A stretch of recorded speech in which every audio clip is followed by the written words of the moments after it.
Blog Talk Radio. This is the EWN Radio Network.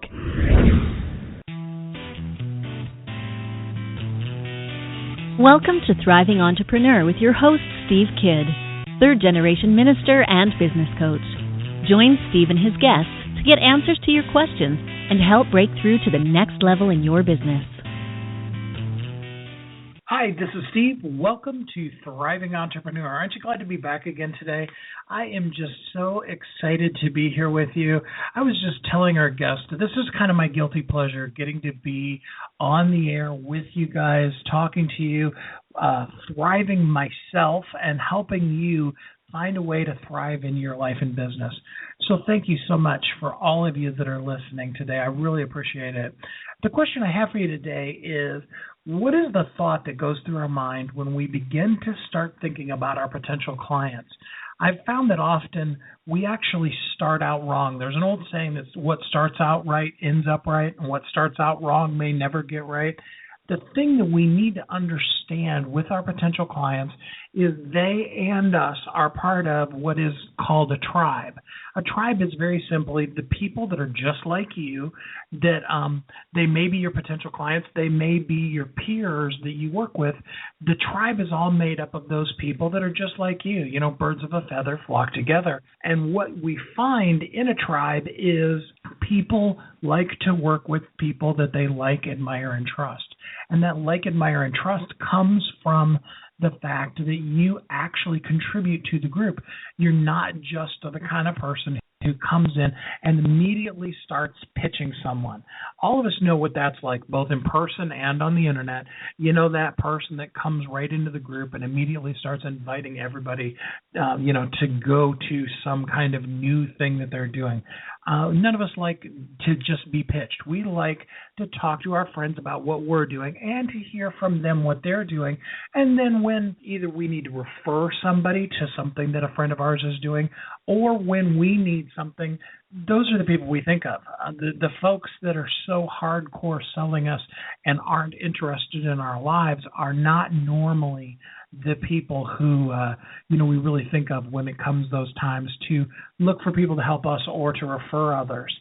So to help me out with this today, I am so blessed to be joined by an absolute guru in the industry, a total expert at the concept of social marketing and online marketing. His name is Don Crowther. Now, I got to tell you, Kathy actually was in a group back in 2007 called StomperNet, and Don introduced to that group, which there's a lot of people in there that were big names. We could talk, name drop all day, but Don was actually the person in that group that introduced all of them to the fact that Facebook was the next up-and-coming thing. So when he says that he's an expert at social marketing and online marketing and social media and those kind of things, Don really actually knows his stuff. We are so blessed to have him pour into us today some things about how to be effective on your social media. With that said, join me in welcoming Don. Hi, Don. How are you today? Hi, Steve. I am wonderful, and I'm so looking forward to this talk. Oh, me too. And as you gave that introduction, I was thinking about 2007, so that's 8 years ago. We started all this process of talking about social media. And the interesting thing is, at that particular time, MySpace was the real giant out there, and Facebook was just this little pipsqueak of a company that had just gotten to the point where they allowed people to be able to join Facebook without having to have a university.edu email address, and it was just starting. But it was so clear that MySpace was going to die because of one of the reasons you just talked about, and the Facebook was going to thrive. Because what MySpace did, and I don't know how many of you remember MySpace, and it's still around, but in those days, the mistake that MySpace did was that everywhere you went on MySpace, there was somebody, something, some company trying to sell you something. Unfortunately, most of it was people selling dating services. So at the time, I'm 55 now, so I would have been 47, happily married for 23 years at that point in time, and they're trying to sell me teenage dating services. It's like, you know how old I am, you know my marital status. Why are you showing me these ads over and over again? And I looked at that and I said, you know what? This is going to be the downfall of them. And sure enough, it didn't take long until it was, because Facebook came in, stripped out a lot of that, controlled it in a lot better way, and only showed ads that really appealed to someone's wants and needs. And that's why Facebook has been able to thrive. Now, some people would argue that Facebook has gone the way of MySpace right now and is starting to show things and allow things. And who knows? The question is, what's the Facebook killer? I don't think we know that answer yet. So that's awesome. Yeah, actually, it's funny. Kathy and I were actually talking this morning about the fact that they were allowing people without EDU email addresses, but you still had to at least say you were associated with a college. And a lot of people were lying about what college they were going to at that time. And everybody was on MySpace. And now, I mean, if you went up to one of our teenagers and said, you know, hey, do you have a MySpace account? They'd look at you like you asked them if you had two heads. So, Don, just real briefly, for people who aren't familiar with you, can you tell us a little bit about your background? What got you to where you are now? So I graduated from college with a degree in marketing, then went to University of Virginia's Darden School of Business, which is a graduate school. It was the 7th ranked in the nation at the time. And from there went and spent 10 years marketing the big brands that you buy in grocery stores and not department stores, but the kinds of stores. So I worked for Kimberly-Clark and ConAgra and SC Johnson Wax, selling all kinds of different things from a marketing. So I'm a classically trained marketer who was running $100, $200 million brands out there. Then 22 years ago, I came to the point where that was no longer working for me. I have too much of an entrepreneur in me, and I decided to go out on my own. And so I hung out my shingle as a marketing consultant. And at that period of time, the internet was just starting to get interesting. So this is 1993, late 93, well, it's early 1994.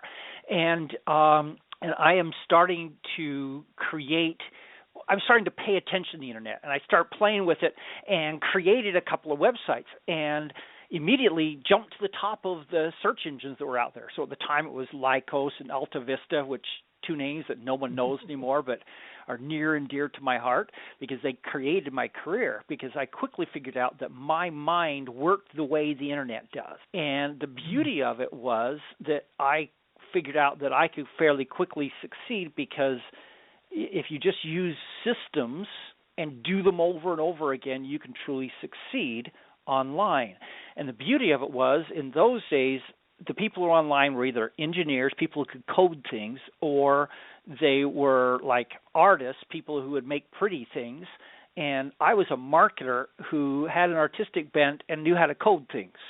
And so that enabled me to start a whole business of my own. So I created websites for a number of years. Then I went off and started teaching people how to, I then started sending people traffic. And so my company did traffic. And then a number of years ago, I decided that what I really love doing is teaching. And so now my business is figuring out what's working, figuring out what those formulas are, and then teaching other people how to make these work in their own lives. Great. One of the things that I enjoy doing is you have weekends that you do that are called Just Go Do This Stuff weekends. For those of you that aren't familiar with Don, Just Go Do This is Don's kind of tag phrase that he uses in his emails. And the Just Go Do This Stuff weekend is so much fun because you take one little task, like I had my book all written and I just needed to create a landing page for it so that anybody could actually know it existed, let alone maybe buy it. And so that's what I did for that weekend. And you basically start, Friday evening, Friday late afternoon. Yeah. And what we do is it's a weekend that's devoted to doing something that you just haven't gotten done that you know is a major thing, that if you did it, it would have major results in your business? Go ahead, Steve. Yeah, absolutely. It's just so great because, Don will come in with, some motivational things and how are you doing? There's a group so you can interact back and forth with the people that are working that same weekend with you. And I was really excited. Plus, I got some good feedback. The first cover that I put out, picture of the cover on the site that I put out, didn't look that great, and some people called me on it. They said, honestly, I wouldn't buy this because it looks kind of gross. And so, and that helped. And so what I actually did was I talked to my graphic artist wife and said, honey, really, actually, I should have you make the cover instead of hacking it Always myself. a good idea. So it's those kind of things.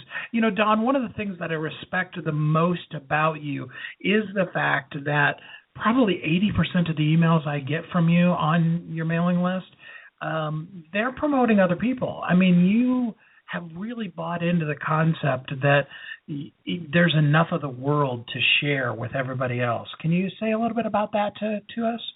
I believe strongly that there is no such thing as a competitor.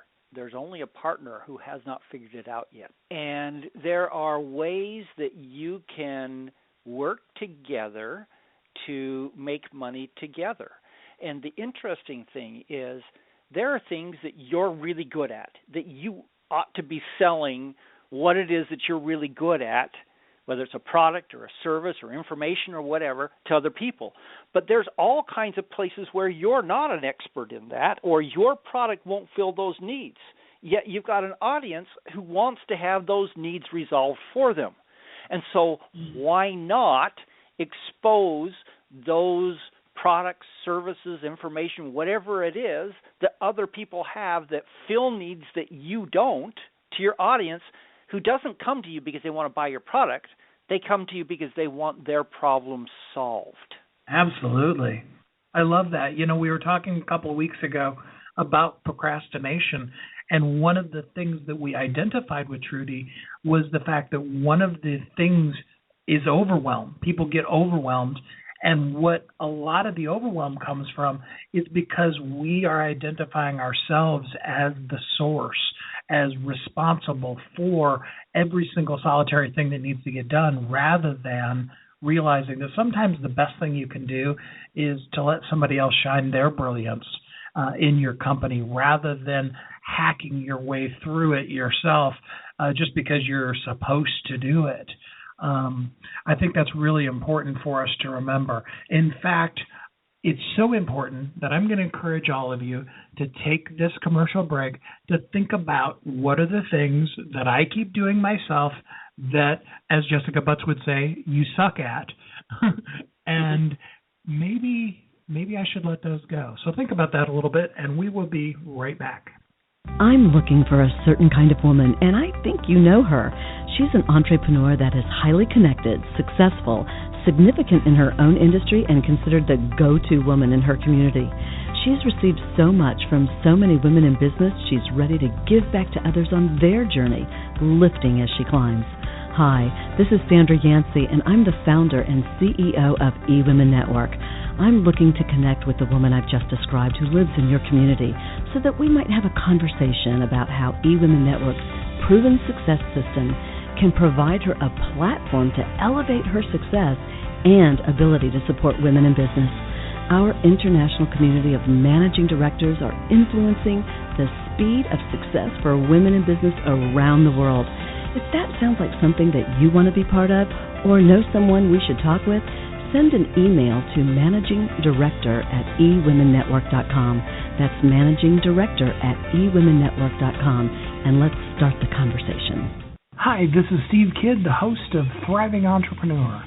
I want you to know you are uniquely brilliant. You were created for a purpose. The world needs you.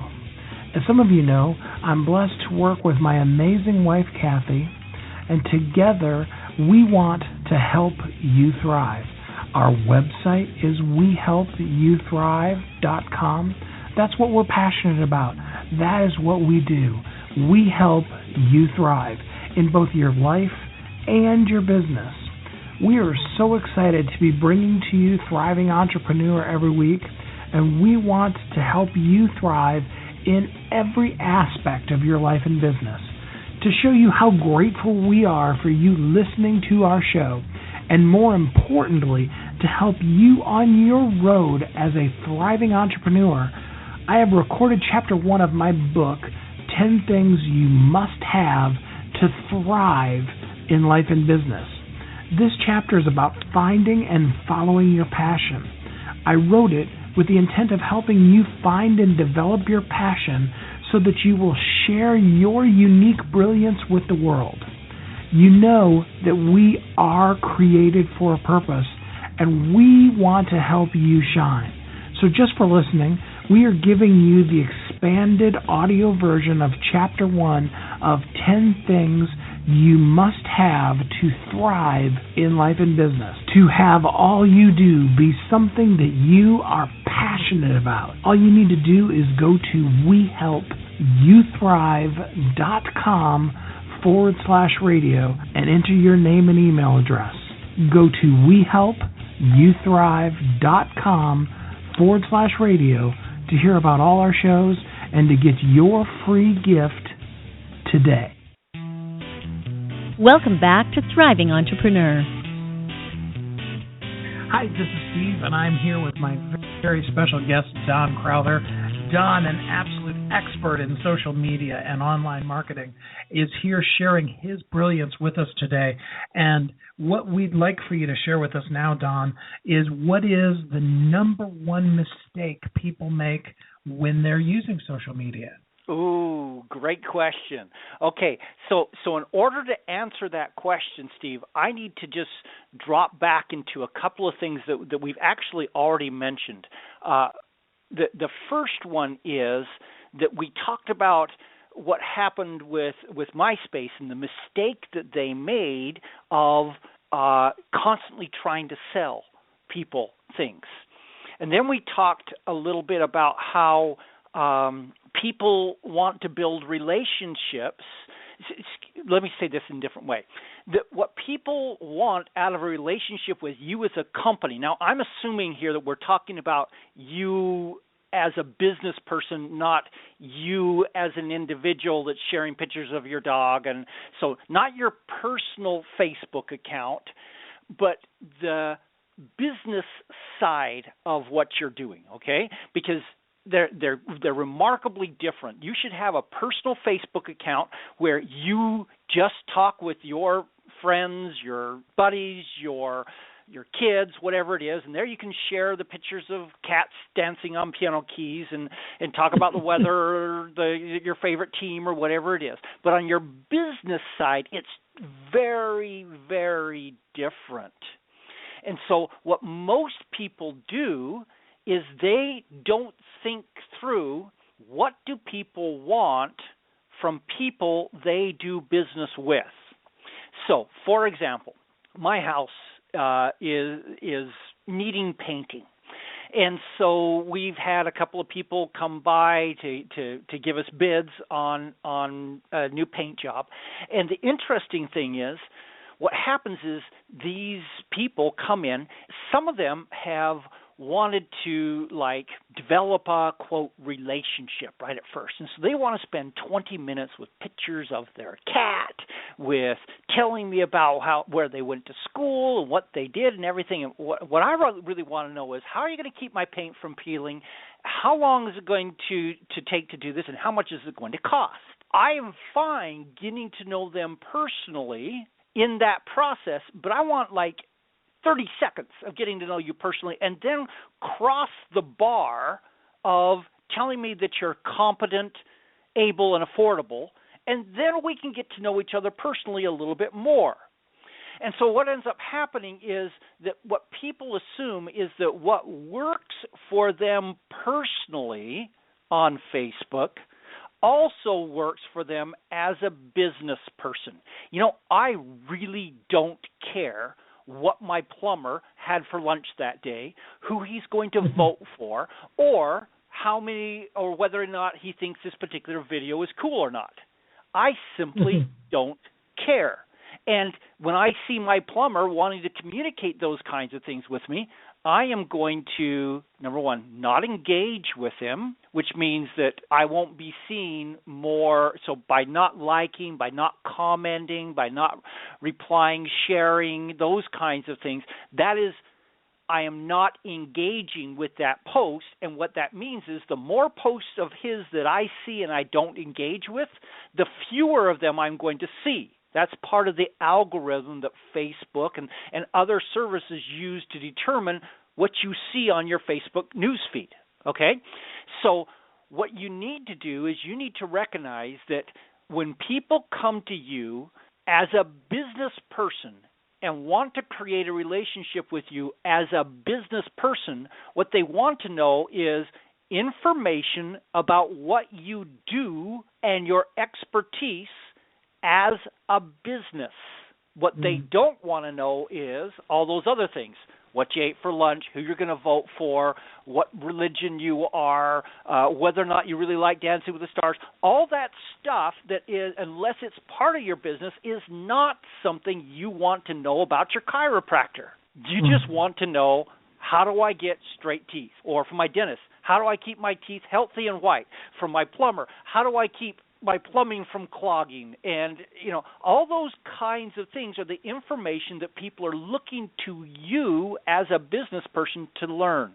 So what's the biggest mistake that people make in social media as a business person is that they work on trying to build a relationship outside of their business as opposed to try to build a relationship based upon what they do as a business. Does that make sense? Yeah, it really does. And I know there's a lot of people that struggle with that.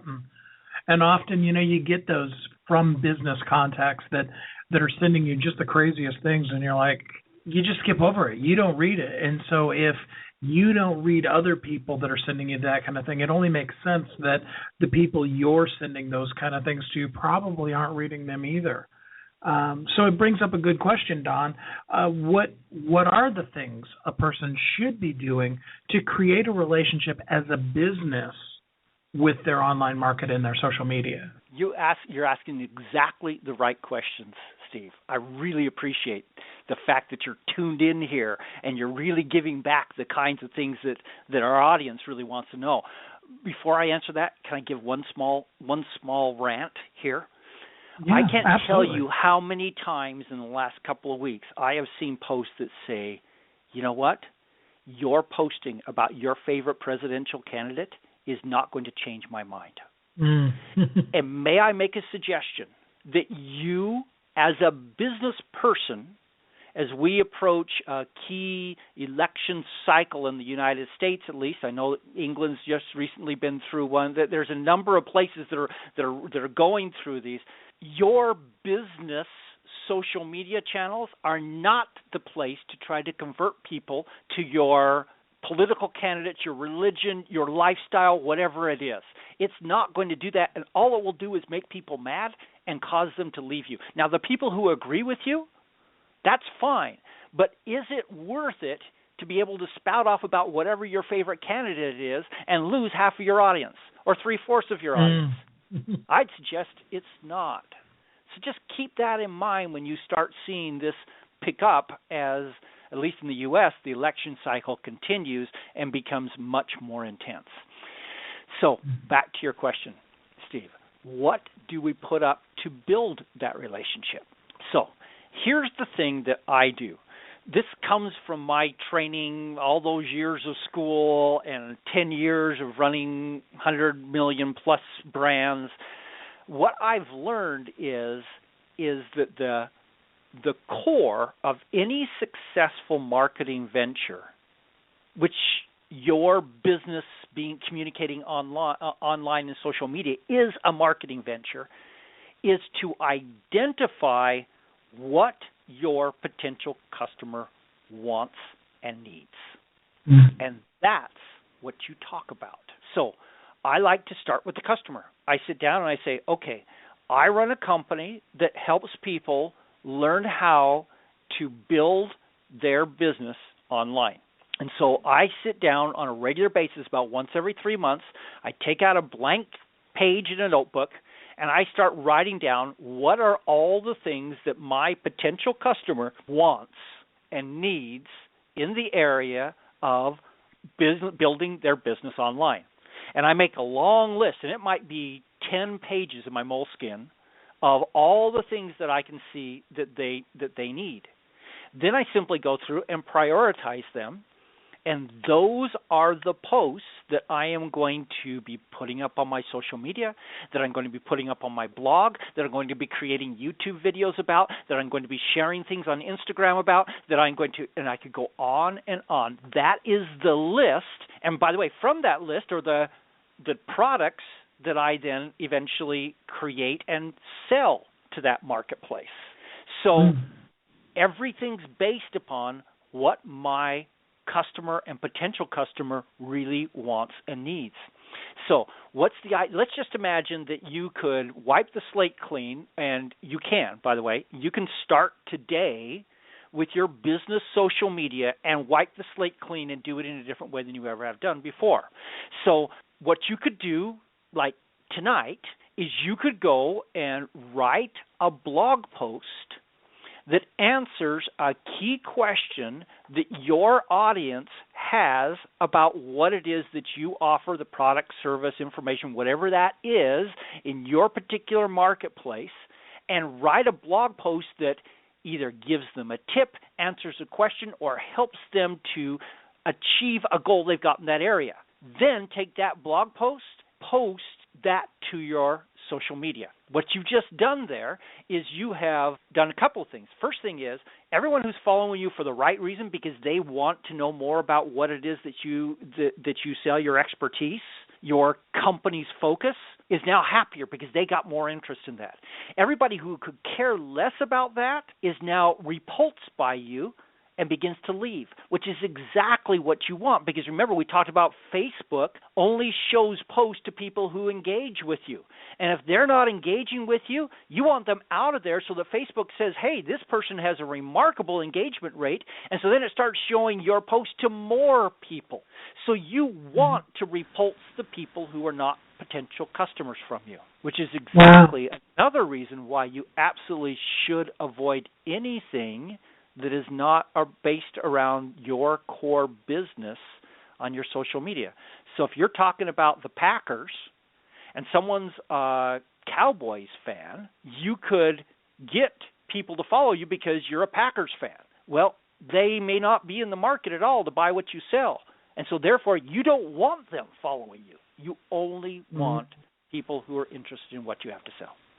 Now, Don, does that engagement, does that only affect your Facebook page, or is that also for a personal profile? So remember, your personal profile is where you never want your business clients to be friends with you on your business profile. On your personal profile. That's where you have your close friends, the people you were roommates with in college, your family, those kinds of things. And there you can be as free to discuss whatever you want because it's behind a friendship firewall where only your friends are seeing that. But for your business, now, this raises a key question I think we should address after this next break, which is, but Don, isn't it good to have a personality reflected in your business world? And I think that's a really good thing we should talk about, but it'll take enough time that I think we should talk about it after this next break.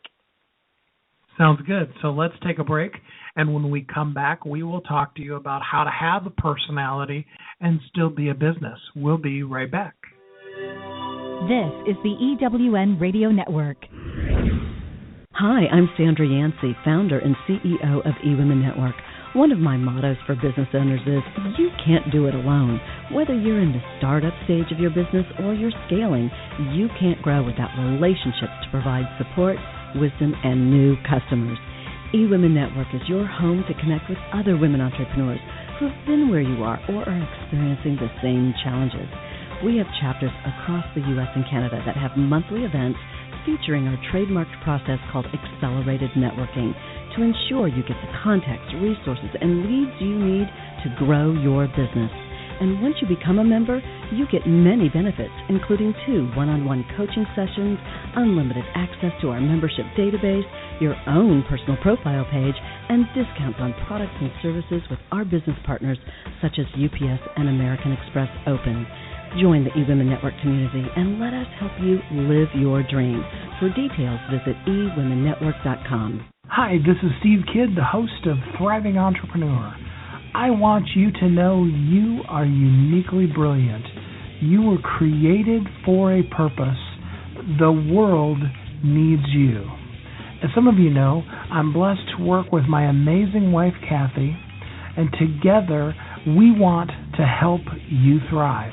Our website is wehelpyouthrive.com. That's what we're passionate about. That is what we do. We help you thrive in both your life and your business. We are so excited to be bringing to you Thriving Entrepreneur every week, and we want to help you thrive in every aspect of your life and business.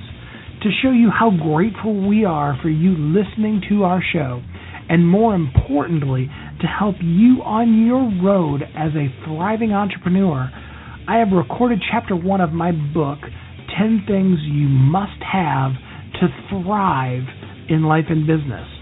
This chapter is about finding and following your passion. I wrote it with the intent of helping you find and develop your passion so that you will share your unique brilliance with the world. You know that we are created for a purpose, and we want to help you shine.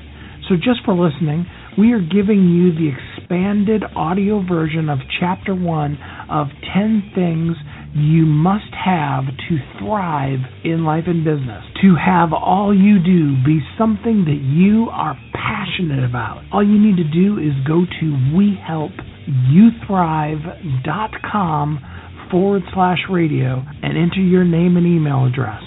Go to wehelpyouthrive.com/radio to hear about all our shows and to get your free gift today.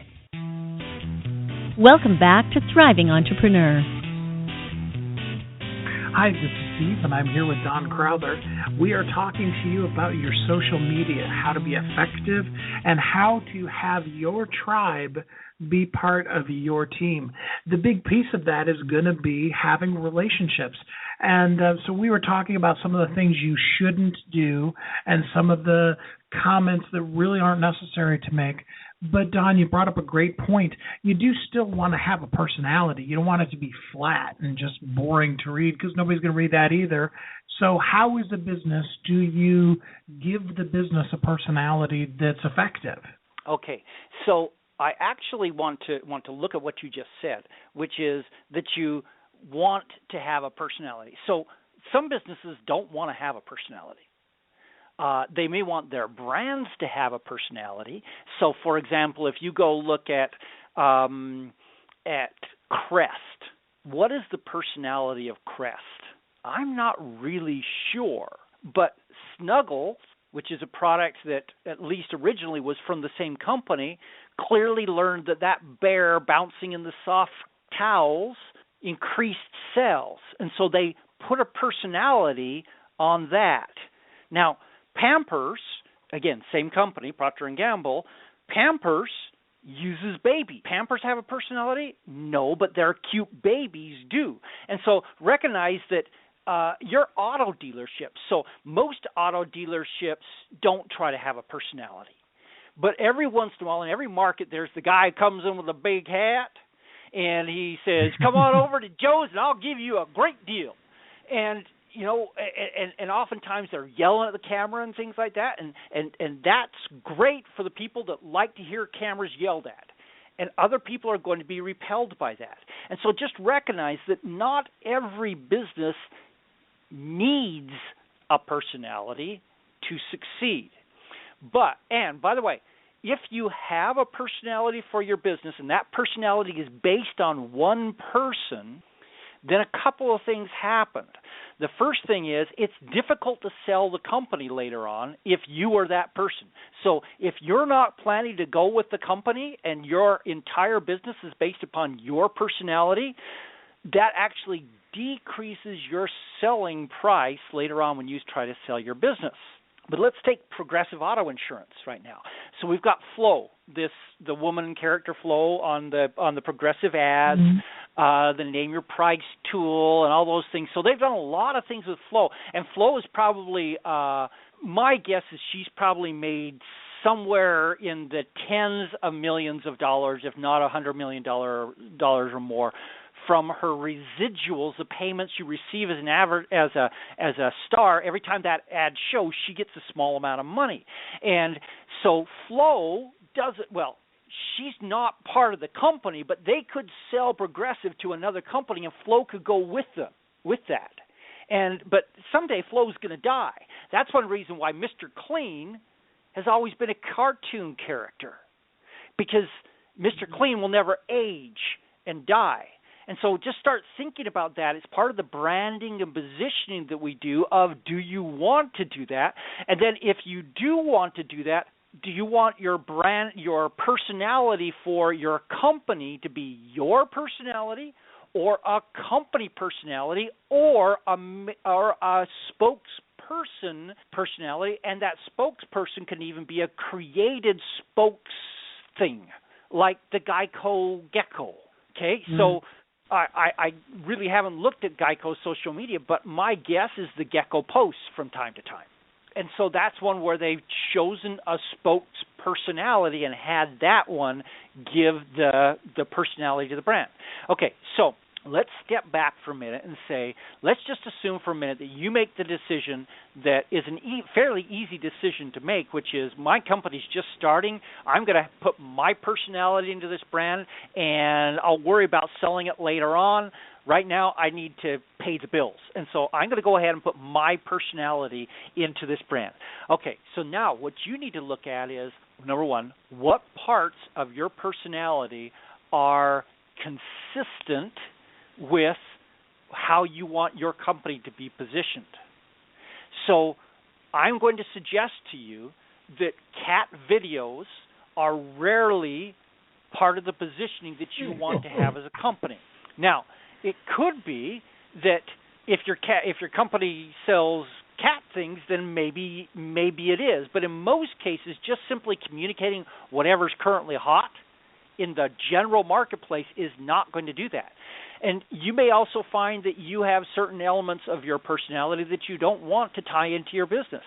So if you're highly opinionated about a political, religious, or lifestyle kind of thing, you may or may not want that to be part of it. You know, there's some companies really do well. You know, we're the Christian auto dealer, or we're the gay restaurant, or whatever, and they want to put that in, but realize that every time you do that, you select out a group of people who potentially could be interested in you.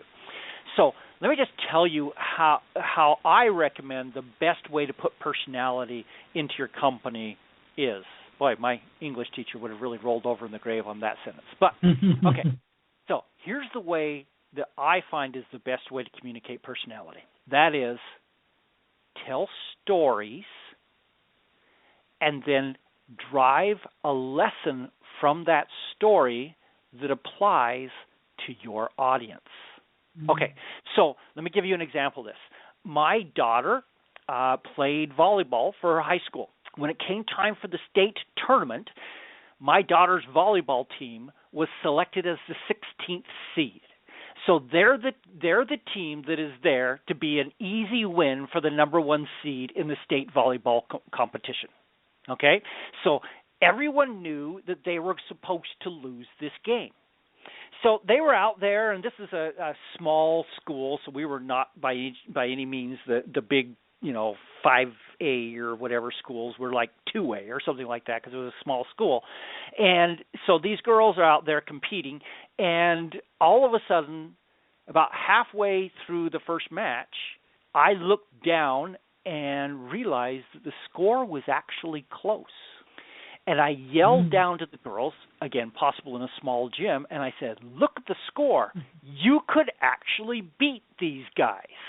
And I saw them all look at the scoreboard, look at each other, go into their little huddle and started jumping up and down and screaming and yelling. They got all excited, and they came out, and they actually became a different team after that. They actually won the first game. Okay, so now we're in the second game of the set or match. I can't remember what they're called in volleyball, but they're out there, and my daughter, who is tall and skinny and inherited her father's lack of coordination, gets up there, and for the first time I've ever seen it do this, she nails a spike.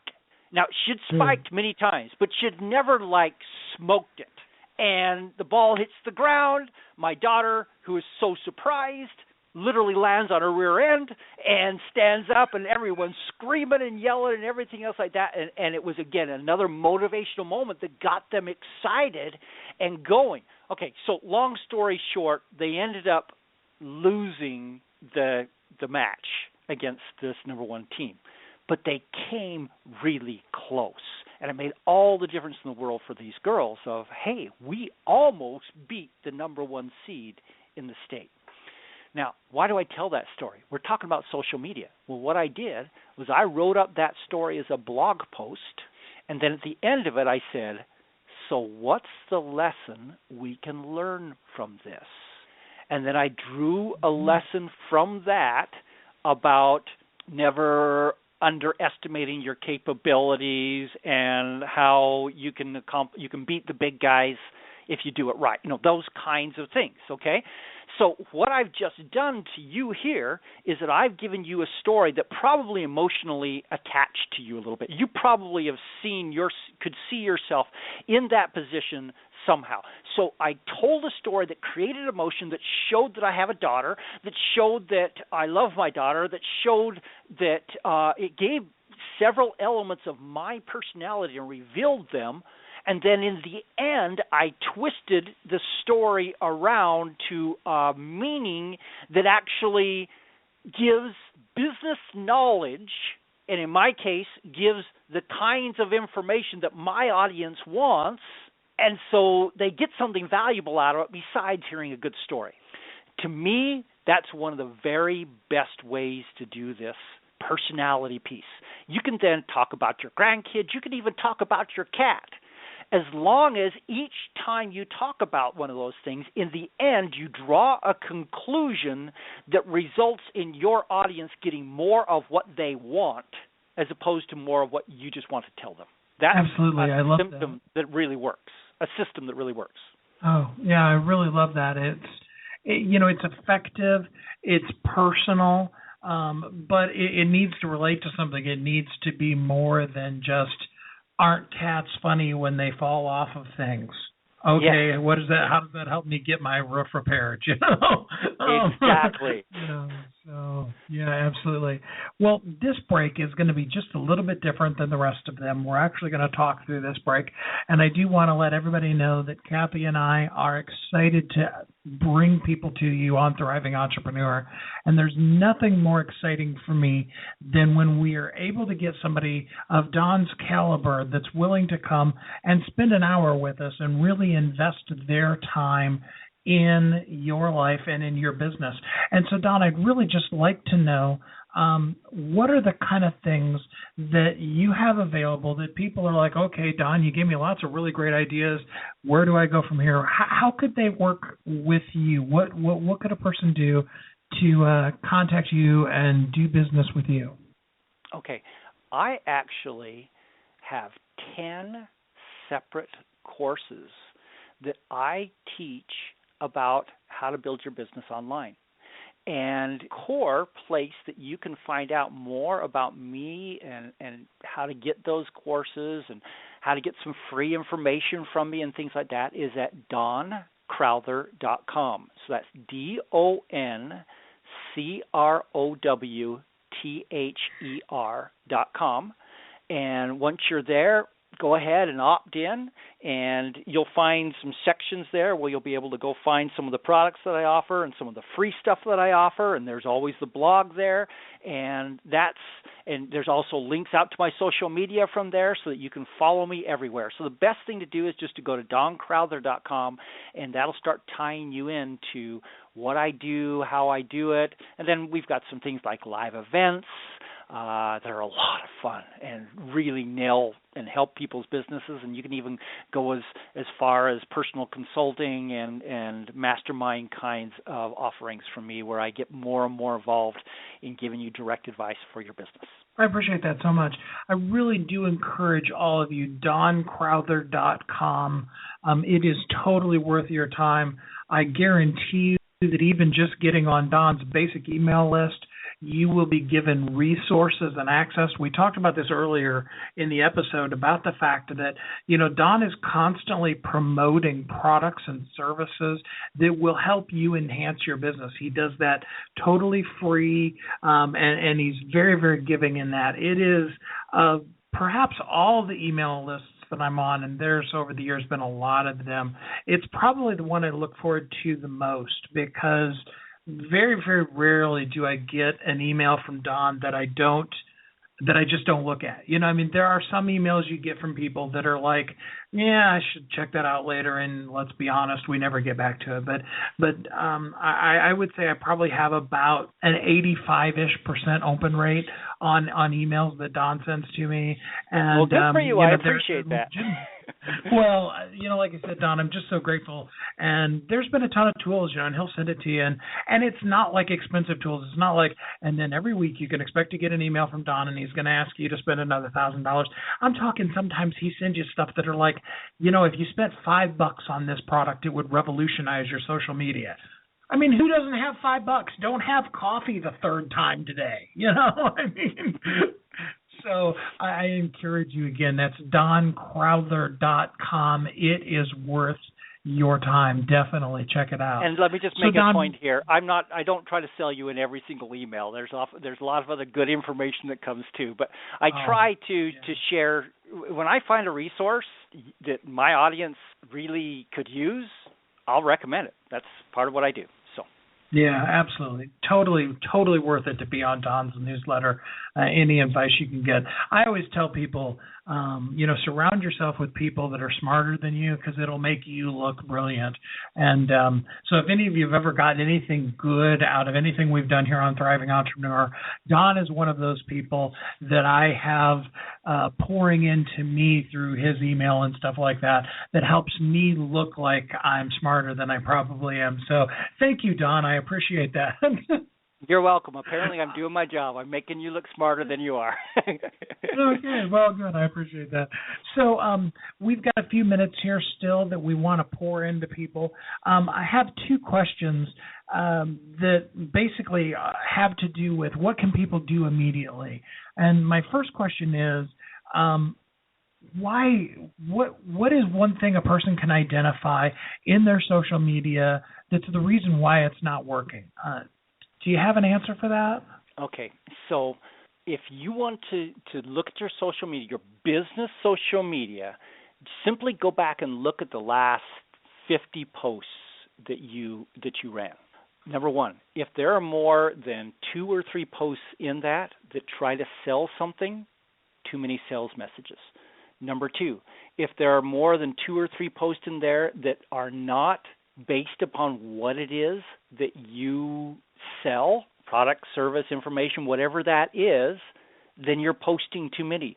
Simply clean up your act in the future. Don't post as many, and you will significantly increase your followers who are following you for the right reason. Remember, as I said, you want to polarize your audience. You want to drive the people away who aren't potential buyers for you, and to give the people who are potential buyers for you exactly the information that they want and need. That's a good point. I think a lot of people either are going to find, if they look back at their most recent 50 posts, that either there's a lot of sales content in there, or there's a lot of fluff in there that just really isn't worth it. And let's face it, if it's not interesting to read, then people probably aren't going to read it. Just because a tweet is short does not necessarily mean that everybody's going to take the time to read those 140 characters, let alone, however long you might spew on in Facebook. Yeah, So and realize what I said before, where I talked about there's no such thing as a competitor. There's only a partner who hasn't figured it out yet. There's absolutely no reason why you shouldn't regularly post social media posts about some of the best stuff that's being done by other people in your marketplace. So you're not the only expert on what it is that you do. And so why not? So let's look at this at two levels. The first level is, let's say you're a chiropractor in Chicago, and you see a great article written by a chiropractor in Long Beach. Why not point your people to that chiropractor in Long Beach? When someone throws out their back, they're not getting on a plane to fly to Long Beach. That guy's not your competitor. So you can send people to his stuff totally safely without any worries. Now, let's take somebody that's more direct competitor. So I refer people to my direct competitors' posts all the time. Why would I do that? Because what it does is it clearly tells my audience, Don is in this not for himself, he's in it for me. Don is sharing with me the very best stuff out there. And I believe that has given me trust. I have a number of people who say, you know what, when someone comes out with a big product, I go see if you have an affiliate link first before I buy it from someone else, because you've developed my trust, because you've shown me so many things over the years that help me to build my business regardless of who it comes from. And I think that trust factor is so important. Remember, I said at the beginning of the episode, and it is very true, we buy from people that we like, admire, and trust. If a person doesn't trust you, think about it. If you've been treated badly in a store, you will walk out and go to another store. So why would a person who is online that can click the back button and go to 10 other results on that one page of a Google search continue going on with you if you haven't built that trust factor with them? So it's really important that you let people trust you. I appreciate that, Don. I appreciate how giving and sharing you are. My other question for you was, what is the number one thing? If a person has listened to this whole hour and they really want to make a big impact with their business social media, what's the number one thing a person should do immediately to really start being effective in social media? Let me give you just one piece of background, and that is your blog is the core of your social media. And so you should recognize that your blog not only is part of your social media, it's your core of your social media. All your other social media should be pointing people into your blog. That's part of the purpose of those other social media things, is to become a referral source for your blog posts. So the number one thing that I would do is that I would go to my very highest traffic blog posts from the past, and do this for every blog post you do in the future, and create what we call a meme image for it. So a meme image. Now, you see these all the time. It's a picture with some words on it. And so you oftentimes see, I don't always do this, but when I do that. You've seen that picture a lot of the guy. Or you see the baby, going, and you see some comment. Those are meme images. But what you can do with a meme image, and the reason why I'm talking about this is because meme images are some of the most shared items on social media, and they have the highest engagement. So what you ought to be doing is, let's say you're going to write a blog post, write your blog post and then go create an image that's a very interesting image, and then right at the top of it, the headline for your blog post, or maybe something that will cause people to want to click on that. Then down at the bottom of it, put your URL for your blog, not the whole thing, not the /2015/ whatever. Don't put all that stuff, just the URL doncrowther.com down at the bottom, and then take that picture and post it in your blog post. In fact, what I actually recommend is you do 2 meme images per blog post. So one post that has the headline, an image, and your URL down at the bottom, and then a separate one where you take something profound or something interesting you said in that blog post and just turn that one sentence into a meme post also, where you take that one sentence and put it on top of a picture and then put your URL down at the bottom. Put both of those into your blog posts. What you will see is an almost instantaneous increase in the amount of social sharing and traffic that you get to that particular blog post. People are going to post it up on Facebook, on Twitter, and Pinterest. Pinterest is one of the most powerful tools out there anywhere in social media, and you're going to see it start to just drive traffic like crazy. So if I was to do one thing, I would go create meme images for everything you create in the future and go back to your most popular posts and do them for those also. Start tonight. It's not hard. And as Don would say at the end of his emails, now just go do this stuff. Couldn't agree more. Hey, Don. So please just go do this stuff. All right. Don, so thanks so much for spending your time today and really pouring into us. We really, really appreciate having you on the show today. Well, thank you very much. I appreciated being here. And I hope everybody got some good thoughts coming out of this and are going to go make a difference in their own business. Absolutely. Remember, folks, you are uniquely brilliant. You were created for a purpose. The world needs you. We're here to help you anytime you need. Next week, we're going to be talking to you about your marketing and about being real in your marketing. So it's going to tag right on top of what Don was teaching us this week, and it'll be available for you next week. In the meantime, go out and live as a thriving entrepreneur. Have a great week. Thanks for listening to Thriving Entrepreneur today. If you want to get your question answered, send an email to questions@wehelpyouthrive.com. We look forward to you joining us again next time.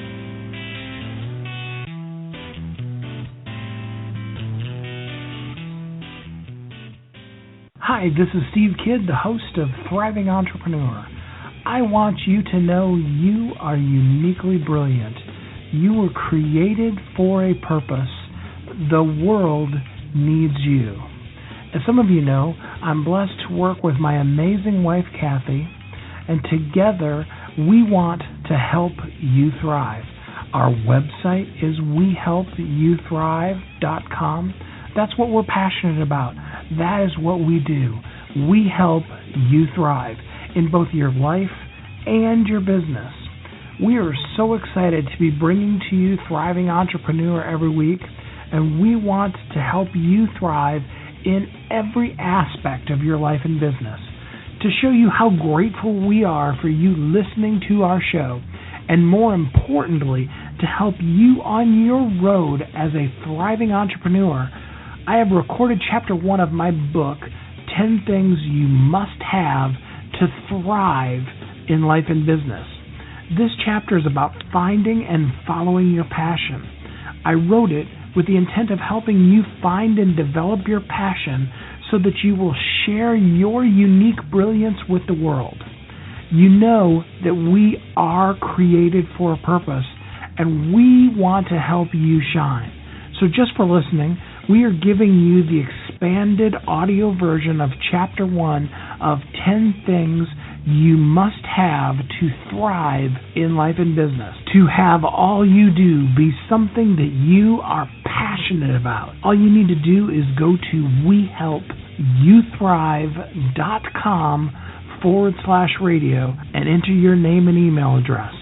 Go to wehelpyouthrive.com/radio to hear about all our shows and to get your free gift today.